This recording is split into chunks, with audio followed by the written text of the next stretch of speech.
भीष्म जी ने कहा, विप्रवर, भगवान शंकर ने जिन वैष्णव धर्मों का उपदेश किया है उनका मुझसे वर्णन कीजिए। वे कैसे हैं और उनका फल क्या है? पुलत्स्य जी बोले, राजन, प्राचीन स्थानांतर कल्प की बात है।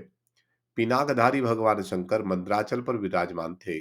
उस समय महात्मा ब्रह्मा जी ने स्वयं ही उनके पास जाकर पूछा, परमेश्वर, थोड़ी सी तपस्या से मनुष्य को मोक्ष की प्राप्ति कैसे हो सकती है? ब्रह्मा जी के इस प्रश्न करने पर जगत की उत्पत्ति एवं वृद्धि करने वाले विश्वात्मा उमानाथ शिव मन को प्रिय लगने वाले वचन बोले। महादेव जी ने कहा, एक समय द्वारका की सभा में अमित तेजस्वी भगवान श्री कृष्ण विष्णुवंशी पुरुषों, विद्वानों, कौरवों और देव गंधर्वों के साथ बैठे हुए थे। धर्म से संबंध रखने वाले पौराणिक कथाएं हो रही थी। इसी समय भीमसेन ने भगवान से परम पद की प्राप्ति के विषय में पूछा। उनका प्रश्न सुनकर भगवान श्री वसुदेव ने कहा, भीम, मैं तुम्हें एक पाप विनाशनी तिथि का परिचय देता हूँ। उस दिन निमांकित विधि से उपवास करके तुम श्री विष्णु के पास परम धाम को प्राप्त हो।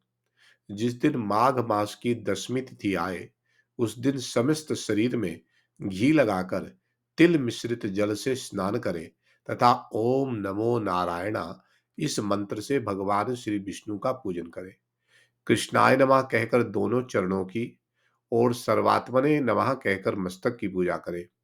वैकुंठाय नमः इस मंत्र से कंठ की और श्री वत्स धारणे नमः इससे हृदय की अर्चा करें।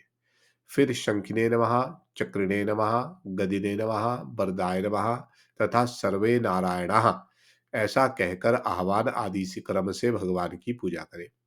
इसके बाद दामोदराय नमः कहकर उदर का, पंचजनाय नमः इस मंत्र से कमर का, सौभाग्यनाथाय नमः इससे दोनों जांघों का, भूत धारणाय नमः ये दोनों घुटनों का, नीलाय नमः इस मंत्र से पिंडलियों का, विश्व सुजय नमः इससे पुनः दोनों चरणों का पूजन करें।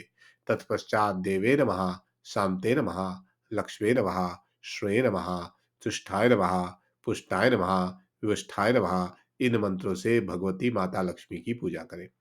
इसके बाद वायु वेगाय नमः, पक्षिणे नमः, विश्व प्रबंधनाय नमः, वैहादनाथाय नमः इन मंत्रों के द्वारा गरुड़ जी की पूजा करनी चाहिए। इस प्रकार गंध, पुष्प, धूप तथा नाना प्रकार के पकवानों द्वारा श्री कृष्ण की, महादेव जी की तथा गणेश जी की भी पूजा करें।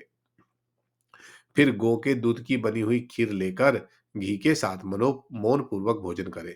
भोजन के अनंतर विद्वान पुरुष 100 पग चलकर बरगद अथवा खेर के दातन ले उसके द्वारा दांतों को साफ करे।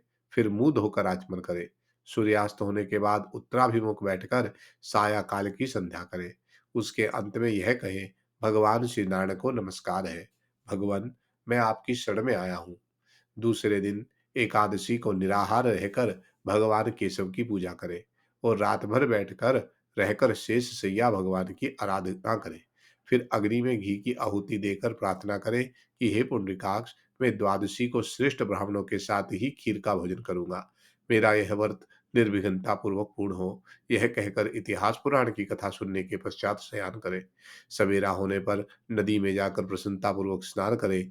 पाखंडियों के संसर्ग से दूर रहे। विधि पूर्वक संध्या उपासना करके पितरों का तर्पण करें। फिर शेष शैया भगवान को प्रणाम करके, शेष शाही भगवान को प्रणाम करके घर के सामने भक्ति पूर्वक एक मंडप का निर्माण कराए। उसके भीतर 4 हाथ की सुंदर वेदी बनवाए। वेदी के ऊपर 10 हाथ का तोरण लगाए। फिर सुदृढ़ खंभों की आधार पर एक कलश रखें। उसमें नीचे की ओर उधड़ अ, उदड़ के दाने के बराबर छेद कर दें। तदनंतर उसे जल से भरें और शव उसके नीचे काला मृग चम बिछाकर बैठ जाए। कलश की गिरती हुई धारा को सारी रात अपने मस्तक पर धारण करें। वेदवाता ब्राह्मणों ने धाराओं की अधिकता के अनुपात से फलों में भी अधिकता बतलाई है। इसलिए व्रत करने वाले द्विज को चाहिए कि प्रयत्न पूर्वक उसे धारण करे। दक्षिण दिशा की ओर अर्धचंद्र के समान, पश्चिम और गोल तथा उत्तर की ओर पीपल के पत्ते की आकृति का मंडप बनाए। वैष्णव द्विज को मध्य में कमल के आकार का मंडप बनवाना चाहिए। पूर्व की ओर जो वेदी का स्थान है उसके दक्षिण ओर भी एक दूसरी वेदी बनवाए। भगवान विष्णु के ध्यान में तत्पर हो पूर्वोत्तर जल की धारा को बार बार बारंबार मस्तक पर धारण करते रहे। दूसरी वेदी भगवान की स्थापना के लिए हो। उसके ऊपर कर्णिका सहित कमल की आकृति बनाए और उसके मध्य भाग में भगवान पुरुषोत्तम को विराजमान करे। उनके निमित्त एक कुंड बनाए जो हाथ भर लंबा, उतना चौड़ा और उतना ही गहरा हो। उसके ऊपर किन्हीं ओर 3 मेखलाएँ बनाए, उसमें यथास्थान योनि और मुख के चिन्ह बनाए। तदनंतर ब्राह्मण जौ, घी, तिलों का श्री विष्णु संबंधी मंत्रों द्वारा हवन करे। इस प्रकार वहां विधि पूर्वक वैष्णव याग का संपादन करे। फिर कुंड के मध्य वे यत्न पूर्वक घी की धारा गिराए। देवादिदेव भगवान के श्री विग्रह पर दूध की धारा छोड़े। अपने अपने मस्तक पर वृत जल धारा को धारण करे। घी का धारा मटके की दाल के बराबर मोटी होनी चाहिए, परंतु दूध और जल की धारा को अपनी इच्छा के अनुसार मोटी या पतली किया जा सकता है। ये धाराएं रात भर अविच्छिन्न रूप से गिरती रहनी चाहिए। फिर जल से भरे हुए 13 कलशों की स्थापना करें। वे नाना प्रकार के भक्ष्य पदार्थ से युक्त श्वेत वस्तु से अलंकृत होने चाहिए। उनके साथ चंदोवा, उदंबर पात्र, पंचरत्न का होना भी आवश्यकता है। वहां 4 ऋग्वेदी ब्राह्मण उत्तर की ओर मुख करके हवन करें। 4 यजुर्वेदी विप्र रुद्र अध्याय का पाठ करें और 4 सामवेदी ब्राह्मण वैष्णव साम का गायन करते रहे। उपयुक्त 12 ब्राह्मणों को वस्त्र, पुष्प, चंदन, अंगूठी, कड़े, सोने की जंजीर, वस्त्र तथा शैया आदि देकर उनका पूर्ण सत्कार करें। इस कार्य में धन की कृपणता न करें। इस प्रकार गीत और मांगलिक शब्दों के साथ रात्रि व्यतीत करें। उपाध्याय को सब वस्तुएं अन्य ब्राह्मणों की अपेक्षा दूनी मात्र में अर्पण करें। रात्रि के बाद जब निर्मल प्रभात उदय हो तब शयन से उठकर 13 गो दान करनी चाहिए। उनके साथ की समस्त सामग्री सोने की होनी चाहिए। वे सब के सब दूध देने वाली सुशील हो। उनके सींग सोने से और खुर चांदी से मढ़े हुए हों तथा उन सबको वस्त्र उड़ाकर चंदन से विभूषित किया गया हो। गौ के साथ कांसी का दोहन पात्र भी होना चाहिए। गोदान के पश्चात ब्राह्मणों को भक्ति पूर्वक भक्त से भोजन पदार्थ से तृप्त करके नाना प्रकार के वस्त्र दान करे। फिर स्वयं भी सार लवण से रहित अन्न का भोजन करके ब्राह्मणों को विदा करे। पुत्र और स्त्री के साथ 8 पग तक उनके पीछे जाए और जिस प्रकार प्रार्थना करे, हमारे इस कार्य से देवताओं के स्वामी भगवान श्री विष्णु, जो सबका कलेश दूर करने वाले हैं, प्रसन्न हो। श्री शिव के हृदय में भी श्री विष्णु है और श्री विष्णु के हृदय में श्री शिव विराजमान है। मैं इन दोनों में अंतर नहीं देखता। इस धारणा से मेरा कल्याण हो। यह कहकर उन कलशों, गो, शैयाओं तथा वस्त्रों को सब ब्राह्मणों के घर पहुंचा दें। अधिक शैयाएं सुलभ ना हो तो गृहस्थ पुरुष एक ही शैया को सब सामानों से सुसज्जित करके दान करे।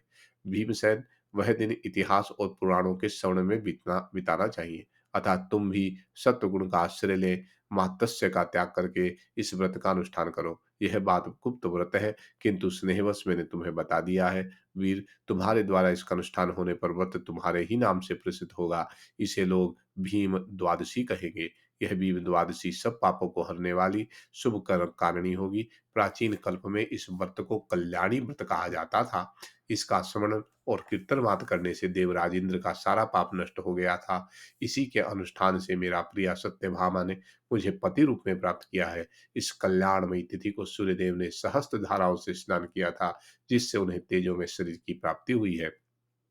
इंद्र आदि देवता तथा करोड़ों दैत्यों ने भी इस व्रत का अनुष्ठान किया है। यदि एक मुख में 10,000 करोड़ जिह्वाएं हो तो भी इसके फल का पूर्ण वर्णन नहीं किया जा सकता।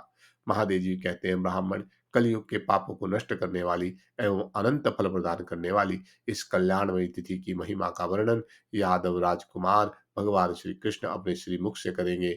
जो इसके व्रत का अनुष्ठान करता है, उसके नरक में पड़े हुए पितरों का भी यह उद्धार करने में समर्थ है।